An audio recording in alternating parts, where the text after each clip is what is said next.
আচ্ছা, আমি প্রথমে আপনাদেরকে একটা বিষয়ে দৃষ্টি আকর্ষণ করছি। সেটা হচ্ছে, আপনারা জানেন গত 9 জুলাই বিকেল আনুমানিক 6টার সময় রাজধানীর মিটফোর্ড হাসপাতাল নামে আমরা চিনি, তার 3 নম্বর গেটের রাস্তার উপরে যে নৃশংসভাবে সোহাগ নামে একজন ব্যক্তিকে পাথর ছুড়ে নির্মমভাবে হত্যা করা হয়। সেই হত্যার পরবর্তীতে দ্রুততম সময়ের ভিতরে ঢাকা মেট্রোপলিটন পুলিশ ঘটনার সাথে জড়িত অনেকেই গ্রেপ্তার করে, এবং তার এই ধারাবাহিকতায় গতকাল রাজধানীর কেরানীগঞ্জ থেকে আরও 2জন কে গ্রেফতার করা হয়। গ্রেফতারকৃত হলো মোহাম্মদ রুমান ব্যাপারী এবং আরেকজন হলো মোহাম্মদ আবির হোসেন। আপনারা জানেন ইতিমধ্যে এই ঘটনায় 12জনকে গ্রেফতার করা হয়েছিল। 12জনের মধ্যে 9জন স্বীকারোক্তিমূলক জবানবন্দি প্রদান করেছে, এবং এই 2জন গ্রেফতারের মাধ্যমে এই ঘটনায় মোট গ্রেফতারের সংখ্যা দাঁড়ালো 14। এই যে ঘটনা, সেটার প্রেক্ষিতে যে মামলা হয়েছিল, সেই মামলায় মোট 19 জন এজাহারভুক্ত আসামি ছিল এবং 20 থেকে 25 জন অজ্ঞাতনামা আসামি ছিল। এজাহার নামে 19 জনের মধ্যে 9 জন আমরা গ্রেফতার করতে সক্ষম হয়েছি, এবং ঘটনার সময় যে নির্দয়ভাবে যে পাথর নিক্ষেপকারী অভি, তাকেও আমরা গ্রেফতার করেছি। এই ঘটনায় যে অন্যান্য যে আসামি রয়েছে তাদেরকেও আমরা গ্রেফতারের প্রচেষ্টা অব্যাহত রেখেছি। আশা করি এই ঘটনার সুষ্ঠু তদন্ত এবং প্রকৃত রহস্য উদ্ঘাটনের মাধ্যমে আমাদের যে পুলিশ রিপোর্ট, সেটা বিজ্ঞ আদালতে আমরা যথাসময়ে প্রেরণ করতে সক্ষম হব। আর একটা বিষয়, যেটা আমাদের যে নিয়মিত কার্যক্রম, সেই সম্পর্কে আমি একটু বলতে চাই। তার আগে গুলশানে আপনারা জানেন সম্প্রতি 50 লক্ষ টাকা চাঁদাবাজির একটা চাঞ্চল্যকর মামলা রেকর্ড করা হয়।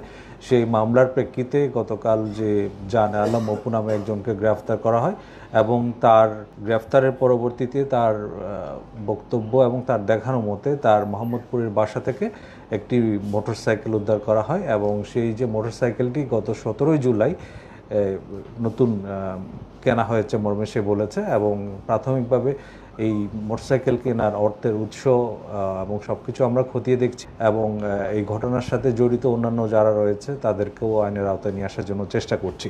আর গত 24 ঘন্টায় আমাদের ঢাকা মেট্রোপলিটন পুলিশের 549টি টহল কার্যক্রম চলমান ছিল। তার মধ্যে রাতের বেলা 332টি এবং দিনে 217টি টিম কাজ করেছে, এবং গত 24 ঘন্টায় বিভিন্ন অপরাধে জড়িত থাকার অভিযোগে 222 জনকে গ্রেফতার করা হয়। এই একই সময়ে একটি দেশীয় রিভলভার, একটি বিদেশি পিস্তল, একটি ম্যাগাজিন, 4 রাউন্ড গুলি, একটি কাভার্ড ভ্যান, একটি প্রাইভেট কার, একটি মোটরসাইকেল, 21টি মোবাইল ফোন, 10,445 টাকা উদ্ধার করা হয়। এছাড়া 330 পিস ইয়াবা, 8 কেজি 630 গ্রাম গাঁজা এবং 70 বোতল ফেন্সিডিল সহ আরও কিছু দেশীয় মাদকদ্রব্য উদ্ধার করা হয়। ঢাকা মহানগর এলাকার আইনশৃঙ্খলা পরিস্থিতি স্থিতিশীল রাখার জন্য আমরা যথাসাধ্য চেষ্টা করছি, এবং আমাদের যে নিয়মিত কার্যক্রম সেটা আরও বেগবান করা হয়েছে। আশা করি আইনশৃঙ্খলা পরিস্থিতি বর্তমান যে অবস্থা তা আরও উন্নতি হবে। আর একজন প্রশ্ন করেছেন যে ভাটারা থানার যে ঘটনা, গত 8 জুলাই ভাটারা থানার একটা ঘটনাকে কেন্দ্র করে একটি মামলা রুজু হয়েছে। ইতিমধ্যে আপনারা জানেন বসুন্ধরার ক্যাবি কনভেনশন সেন্টারে বিদেশে লোক পাঠানোর নাম করে একটা প্রশিক্ষণ কর্মসূচি আয়োজন করা হয়েছিল। এই প্রশিক্ষণের আড়ালে অন্য কিছু বিষয় ছিল বলে আমাদের কাছে গোয়েন্দা তথ্য পাওয়া যায়। সেই প্রেক্ষিতে এই মামলা ইতিমধ্যে 22 জনকে গ্রেফতার করা হয়েছে এবং তাদেরকে আদালতে প্রেরণ করা হয়েছে। এই ঘটনার সাথে জড়িত অন্যান্য যারা রয়েছে এবং এই ঘটনার আসলে প্রকৃত অন্য আরও কী কারণ রয়েছে সেগুলো খতিয়ে দেখতে আমরা এখন কাজ করছি। ধন্যবাদ সবাইকে। আমরা আগে যে 12 জনকে গ্রেফতার করা হয়েছিল, তার মধ্যে ছিল 9 জন এজাহারনামী আসামি এবং 3 জন তদন্তে প্রাপ্ত। এই যে নতুন করে 2 জনকে গ্রেফতার করা হলো, এই 2 জনও তদন্তে পাওয়া গেছে তাদের সম্পৃক্ততার বিষয়। আমরা সাধারণত যে গ্রেফতারকৃত যারা আছে তাদের যে জবানবন্দি এবং ঘটনাস্থলের সিসিটিভি ফুটেজ বিশ্লেষণ করেই তাদের সম্পৃক্ততা পেয়েছি। এটা প্রাথমিকভাবে আমি যেটা অনুরোধ করব, সম্মানিত নগরবাসী যারা রয়েছেন, আইনশৃঙ্খলা বাহিনীর পরিচয় দিলে আপনারা এরকম কোনো বিষয় যদি আপনাদের সন্দেহের উদ্রেক হয়, আপনারা অবশ্যই 999-এর মাধ্যমে সেটা যাচাই বাছাই করে দেখতে পারবেন, অথবা নিকটবর্তী পুলিশ স্টেশনের যে নাম্বারে যোগাযোগ করে পুলিশকে অবহিত করতে পারেন। সরকার থেকে ইতিমধ্যে নির্দেশনা দেওয়া হয়েছে কোনো গ্রেফতার বা যে কোনো